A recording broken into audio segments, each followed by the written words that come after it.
여러분 안녕하세요. 9월 19일 여의도 펀드매니저TV 금일 종목 하나 봅시다. 오늘은 AP 위성 한번 보도록 하겠습니다. 최근에 이제 반도체가 무너지고 2차전지도 조정 속에 들어가고 온갖 잡주들이 판을 치는 그러한 상황. 포스코 그룹이 좀 갔다가 그것도 또 힘이 그렇게 강해 보이지는 않고 뭔가를 살 수 없는 거. 그 다음에 사우디아라비아 정도 이런 정도인데 이것들이 과연 시장을 견딜 수 만큼 리딩할 수 있는 힘들이 있느냐, 이거에 대해서는 전부 다 반신반의하죠. 일단은 9월은 좀 조정 장세이다. 거기에 이제 큰 명절도 앞서 있고 1월부터 8월까지 신나게 달려왔던 주식시장이 당연히 쉬어가야 되는 그런 타이밍은 맞는 것 같다. 여기에 이제 배당에 대한 것들, 연말을 준비해야 되는 것들, 세금 문제, 여러 가지 것들이 얽히고 설켜 있는 매우 복잡한, 시기적으로 계절적으로 시즈널 이펙트가 나올 수밖에 없는 부정적인 그러한 시기에 우리가 놓여 있습니다. 여기에 미국 쪽에서 TSMC발 반도체에 대한 흔들림, 미중 갈등의 지속, 그 다음에 긴축의 지속 가능성 이런 것들이 섞여서 대외적인 환경도 그렇게 좋지 않는 상황에 놓여 있습니다. 이 중에서 이제 그나마 소테마로 이제 AP 위성 관련 종목이 하나 눈에 들어왔는데 이미 1차 상승을 했죠. 제가 발견했을 때는 이미 치고 올라왔는데 어떤 종목인지 향후에 가격은 어떻게 될 건지 한번 같이 알아보도록 하겠습니다. 구독, 좋아요 많이 눌러주십시오. 동사의 주가는 15,560원 정도, 시총은 2,347억이로 뭔가를 한번 해볼 수 있는 아주 좋은 시총이죠. 시총 2,000억에서 4,000억 사이가 1조 가는 것들이 굉장히 좋은 모습이고 가장 많이 속된 편을 튀겨먹는 종목들의 하나인데, AP위성도 시총 2,347억으로 자장 다루기 좋은, 세력들이 다루기 좋은 그러한 종목이라고 볼 수 있는 거죠. MACD는 이제 치고 올라오는 모습, 역시 강한 모습을 보여주고 있습니다. 동사의 수급을 보면은 외국인들은 여전히 파네요. 그렇게 많이 사지는 않는데 국내 투자가들은 좀 사는 모습이 있지만 강하진 않고 결국은 개인들이 샀다라고 볼 수밖에 없는 상황. 개인들이 샀다면 요즘 개인이 사면 오히려 더 좋은 거죠. 한번 더 지켜봐야 될 것 같아요. 외국인들이 위성 비즈니스에 대해서 그렇게 열광을 하고 있는 것 같지는 않습니다. 개인적으로 동사의 시총 일단 3,500억에서 4,000억, 가격은 17,000원 정도 보고 있고, 정부가 이제 위성산업을 육성하기 위해서 뭔가 전략을 짜는데 거기가 구체화되고 있는데 한 수혜주, 다음에 앨런 머스크의 스타링크의 한국 진출, 여러 가지 것들은 오늘 상한가 들어간 것도 있는데 KT 쪽에 이러한 수혜주, 새로운 테마가 시장에 좀 필요한 것 같아요. 기존의 빅4, 빅5가 아닌 새로운 작은 테마, 이 테마 사이를 뚫고 AP위성이 올라오고 있습니다. 한번 관심 있게 그나마 봐야 될 것 같아요. 하지만 그렇게까지 세상을 바꿀 만큼, 내 인생을 바꿀 만큼 그런 템베거적인 종목은 아니다. 이렇게 보시면서 한번 편안하게 이 종목을 같이 분석해 보도록 하겠습니다. 자, 어떤 기업인가? 첫 번째가 어떤 기업인가가 중요하죠. 위성 산업은 크게 이제 두 가지로 나타나는데, 위성 탐사와 관련된 산업이 있고 우주 탐사와 관련된 산업, 이게 크게 두 가지가 나타나고, 여기에서 가지치기를 해서 위성 탐사는 위성을 제조하는 비즈니스, 위성 서비스 기술에 관한 비즈니스, 지상 관측, 위성 통신, 위성 방송, 세 번째는 위성 발사에 관한 비즈니스, 다음에 지상 장비에 관한 비즈니스. 이렇게 크게 4개의 카테고리가 있고 그 밑에 이제 서브 카테고리가 있는데, 동사는 위성 제조에 관여하고 위성 서비스 기술에 관여하고 서비스 기술 중에서 위성 통신에 관여를 하고 있다. 그다음 위성 발사, 위성 장비 중에서 단말기, 망어 제국 이렇게 되어 있습니다. 따라서 위성 제조, 위성 서비스 기술, 위성 발사, 지상 장비, 위성 통신 쪽에 주로 많이 치우쳐져 있는 그런 비즈니스를 하고 있다, 이렇게 볼 수 있는 것 같아요. 그래서 2023년 2분기 기준으로 동사의 매출액을 보면은 위성 통신 단말기 비즈니스가 44%로 제일 큽니다. 440억 정도. 다음 위성 통신 단말기 개발 용역 쪽 거의 안 나타나고, 인공위성 및 부품 개발 4% 정도. 이 정도. 인공 및 부품 개발 52%네요. 52%.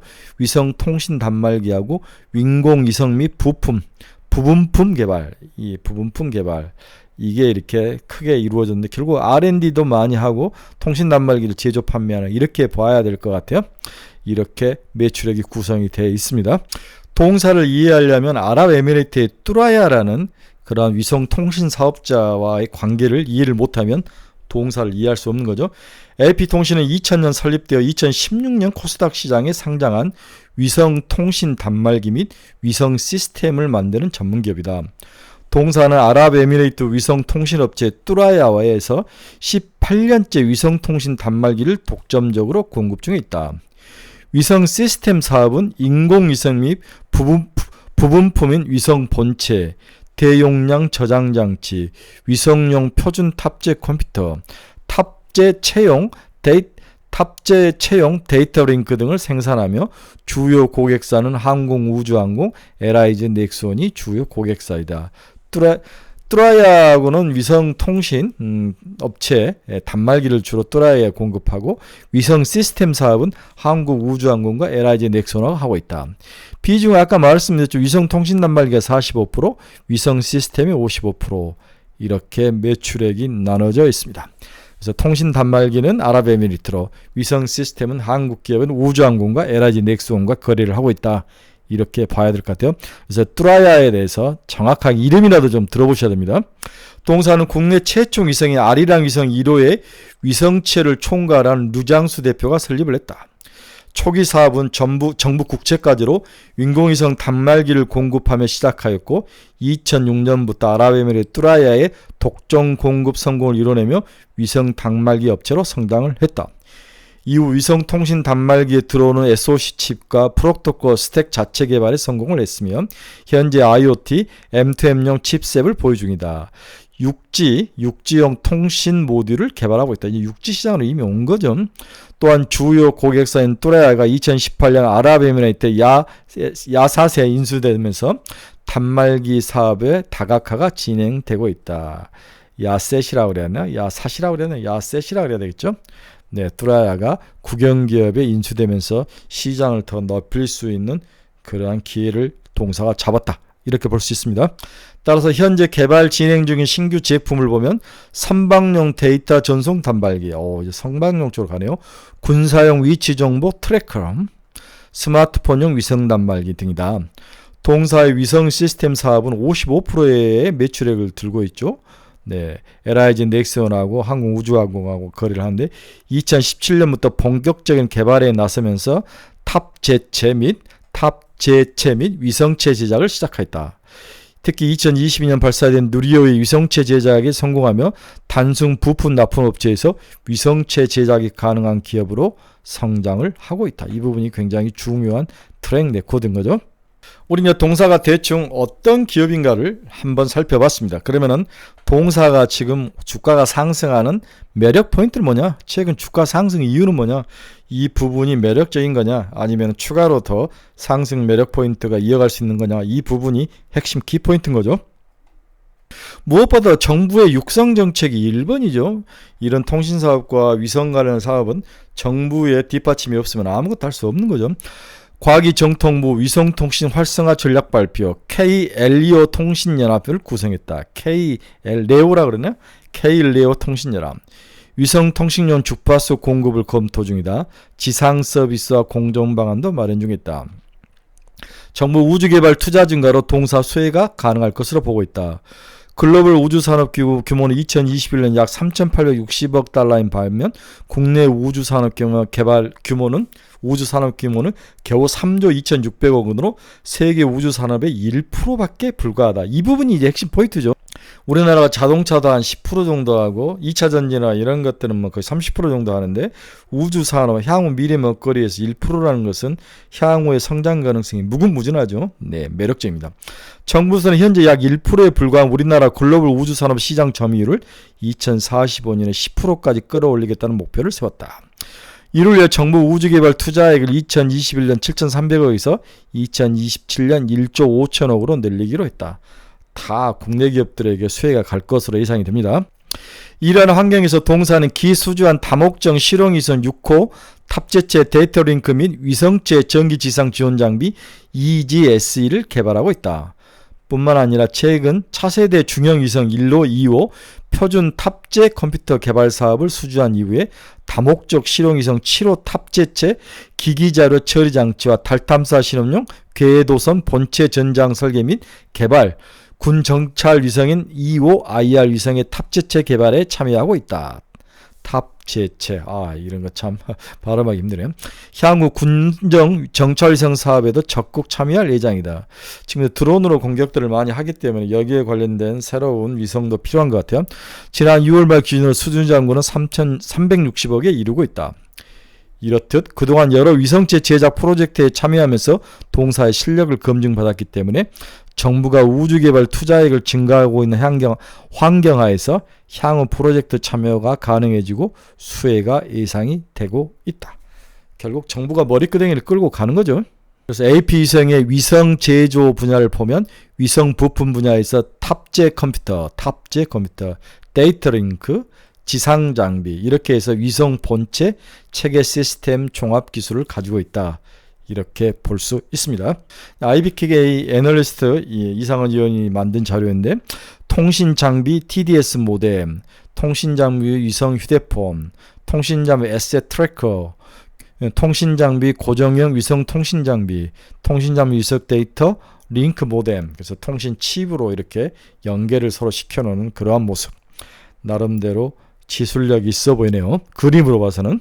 그래서 동사의 위성 제조 분야 경쟁력은 위성 본체 체계 설계를 할 수 있는 기술, 위성용 표준 탑재 컴퓨터를 만들 수 있는 기술, 고속 자료 처리 장치를 만들 수 있는 기술, 지상 장비를 만들 수 있는 기술, EGSE, 이러한 것들을 만들 수 있는 기술을 가지고 있다. 실적들도 거기에 맞게 이렇게 다 트랙 레코드를 가지고 있는 기업이다. 기술력에서는 우리나라에서는 거의 탑 링크에 속한다고 볼 수 있습니다.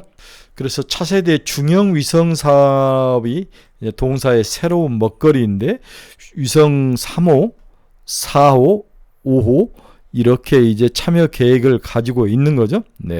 그래서 3호는 우주과학과 기술검증, 4호는 농작물 작황이나 산림자원 관측, 5호는 하천 관련된 해양 환경 감시 이런 것들을 할 수 있는 중형 위성을 만드는 사업에 동사가 관여를 하고 있다고 볼 수 있습니다. 이게 이제 미래 그 다음 단계에서 먹을 수 있는 먹거리죠. 자, 동사의 이제 또 다른 마지막 매력 포인트는 KPS 관련 탑재 컴퓨터 등으로 수주의 지속성이 높여질 것이다. KPS가 중요하죠. 한국위성항법 시스템을 KPS라고 부르네요. 한국형 위성항법 시스템. KPS 개발 프로젝트는 2022년부터 2035년까지 약 3조 7,235억을 투자해 한반도 인근 지역의 초정밀 위치, 포지셔닝, 항법, 내비게이션, 시각, 타이밍 정보를 제공할 수 있는 위성 항법 시스템을 개발하고 구축하는 산업이다. 정부에서는 기존 위성 항법 시스템보다 훨씬 정확한 센티미터급 서비스를 개발해서 자율주행, 도심 항공교통 UAM이죠. 등 4차 산업 개화를 위해서 마중물을 제공한다는 목표이다. 이 부분이 굉장히 중요한 포인트네요. 이렇게 하면서 센티미터 정도의 아주 정밀한 위치, 항법, 시각을 보여주는 거죠. 시간을. 사업은 크게 KPS 위성 시스템을 만드는 사업, 지상 시스템, 사용자 시스템 이렇게 세 부분의 개발 구성으로 되어 있습니다. 그 중에서 KPS는 위성 시스템의 경우 3개의 정지궤도 GEO 항법 위성과 5개의 경사 지구동기 궤도, IGSO 항법 위성 이렇게 구성이 되어 있습니다. 3개의 정지궤도 항법 위성과 5개의 경사 지구동기 궤도, 이렇게 항법 위성으로 구성이 되어 있습니다. 2027년 위성 1호기 발사를 시작으로 2034년 시범 서비스, 2035년 위성 배치를 완료할 계획을 가지고 있다. 이렇게 정부가 이제 프로젝트를 가지고 뭔가를 하는데 KPS, 한국형 위성 항법 시스템이다. 이것을 들여서 초정밀 위치, 항법, 시각, 그래서 포지셔닝, 내비게이션, 타이밍 이것들을 전부 우리의 시스템으로 우리의 기업들에게 우리의 군사 목적으로 사용할 수 있다는 것은 굉장히 중요한 기술 계획인 거죠. 그래서 문재인 정부, 그 전 정부부터 또 문재인 정부, 윤석열 정부 이런 것들을 끝까지 좀 잘 연결해서 다음 정부까지 뭐 무엇이든지 뒤집지 말고 좀 연결해 가서 좀 나라의 미래의 먹거리를 좀 찾아야 될 것 같아요. 이제는 위성, 항공이 그 다음 먹을거리 2차 전쟁이 이제 거의 다 끝나가는 거죠. 따라서 이에 대해서 지난 12월 동사는 한국형 위성 항법 시스템 KPS 1호기 위성의 탑재 컴퓨터 설계 및 제작을 위한 계약을 체결을 했습니다. 이번 수주를 통해 개발한 KPS 위성 탑재 컴퓨터의 비행 모델은 KPS 위성들의 임무 수행을 위한 비행 소프트웨어의 안정적인 운영, 지상국과 위성체 간의 명령 및 상태 정보 교환을 역할을 수행하는 그러한 목적으로 계획을 찾고 있습니다. 이러한 수주를 통해서 KPS 관련 추가 개발 탑재 컴퓨터뿐만 아니라 향후 2호기부터 8호기까지 수주할 수 있는 발판이 마련되면서 수주의 지속성 등을 높여 나갈 것으로 시장은 예상을 하고 있습니다. 국가 산업이기 때문에 프로젝트는 쭉 나오는데 수익성은 사실 그렇게 많지 않죠. 이렇게 해서 실력과 레퓨테이션을 검증한 다음에 해외로 가서 먹는 거죠. 해외로 가고 B2C로 가면서 이제 먹는 거죠. 네. B2G는 자기의 트랙 레코드를 쌓은 비즈니스라고 봐야 될 것 같아요. 저도 이제 KPS 사업을 한번 공부하다가 눈에 쏙 들어오는 게 상용 GPS 정밀도가 18m에서 우리나라는 2.5에서 5cm까지 본다는 거죠. 네, 와우, 18m를 이렇게 본다는 거죠. 네, 김정은 차량 번호표까지 다 본다는 거죠. 네, 이게 굉장히 중요한 기술이라고 볼 수 있습니다. 따라서 이제 동사의 가장 큰 우리가 관심을 가져야 될 것은 실적인데 실적이 과연 나올 수 있느냐 이게 이제 제일 중요하죠.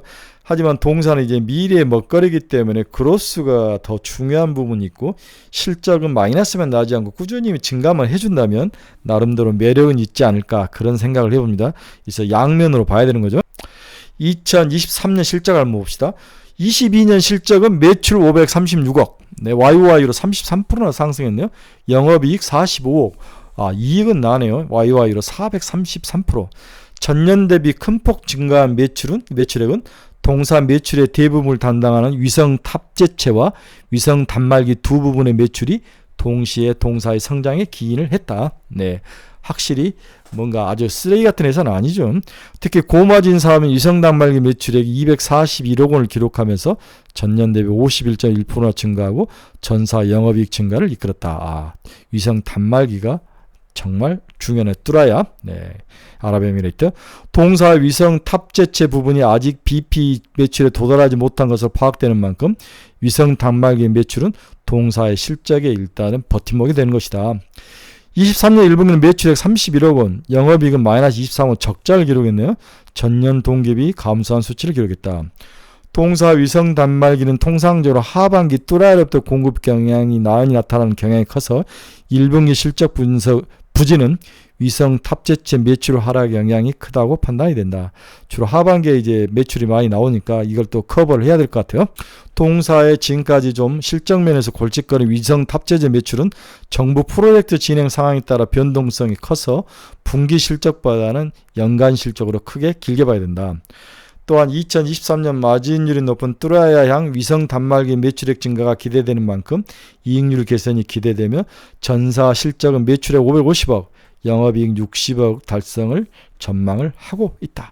60억 달성은 2,500이면은 한 40배를 주는 건데 이러한 미래산업은 100배 정도 줘도 되죠. 네, 올라가야 될 것 같아요. 동사는 제가 봐서는 3천억, 5천억까지도 한번 봐야 되는데 문제는 연속성이죠.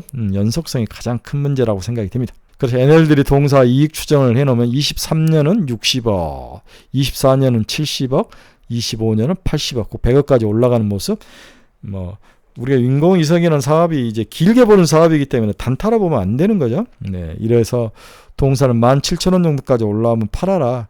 그렇게까지 아주 정말 엉덩이 무거운 10년 보고 사는 사람은 해도 되지만 단기적으로 17,000원 오면 팔아줘야 되는 게 아니냐. 이렇게 결론을 내봅니다.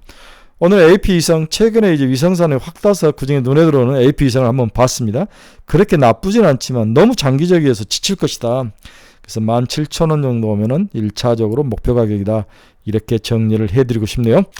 혹시 여러분 중에서 투자의 방향성을 잃어버린 친구분들 우리 카페로 들어오십시오. 이 카페 주소를 치고 들어오면 됩니다. 가지고 있는 종목에 대한 상담이 필요하신 분도 이 카페에 주소를 치고 들어오시면 돼요. 그다음에 관심 종목을 매일매일 올려놓으니까 여러분들이 저희 카페로 들어오셔서 보시면 됩니다. 저희 카페 강추입니다. 한번 들어와 보십시오. 세상에 이렇게 공부를 많이 시키고 기초를 탄탄하게 해주는 카페가 있는가. 저희는 리딩 같은 건 하지 않습니다. 네, 즐거운 시간이었습니다. 저도 위성에 대해서 공부하고 싶었는데 마침 AP 위성을 보게 돼서 여러분과 같이 많이 느끼게 됐습니다. 여러분 감사합니다. 좋은 대박나는 종목이 되시기 바랍니다. 내일 뵙겠습니다.